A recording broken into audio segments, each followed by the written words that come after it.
के बाद भगवान राम को लंका तक पहुंचने के लिए उनकी वानर सेना जंगल को लंका से जोड़ने के लिए समुद्र के ऊपर पुल बनाने के काम में लग जाती है। पुल बनाने के लिए पत्थर पर भगवान श्री राम का नाम लिखकर पूरी सेना समुद्र में पत्थर डालती है। भगवान राम का नाम लिखे जाने की वजह से पत्थर समुद्र में डूबने के बजाय तैरने लगते हैं।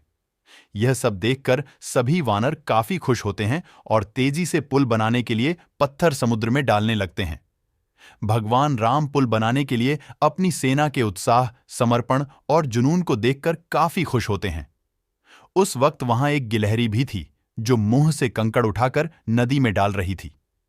उसे ऐसा बार बार करते हुए एक वानर देख रहा था। कुछ देर बाद वानर गिलहरी को देखकर मजाक बनाता है। वानर कहता है, हे गिलहरी, तुम इतनी छोटी सी हो, समुद्र से दूर रहो। कहीं ऐसा ना हो कि तुम इन्हीं पत्थरों के नीचे दब जाओ। ये सुनकर दूसरे वानर भी गिलहरी का मजाक बनाने लगते हैं। गिलहरी यह सब सुनकर बहुत दुखी हो जाती है। भगवान राम भी दूर से यह सब होता देखते हैं। गिलहरी की नजर जैसे ही भगवान राम पर पड़ती है, वो रोते रोते भगवान राम के समीप पहुंच जाती है।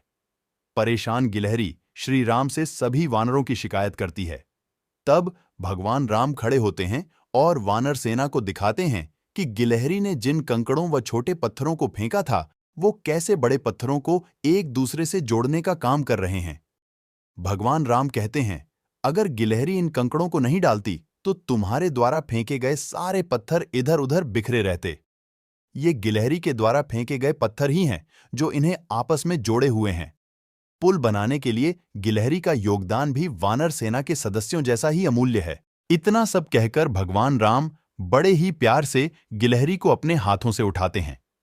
फिर गिलहरी के कार्य की सराहना करते हुए श्री राम उसकी पीठ पर बड़े ही प्यार से हाथ फेरने लगते हैं।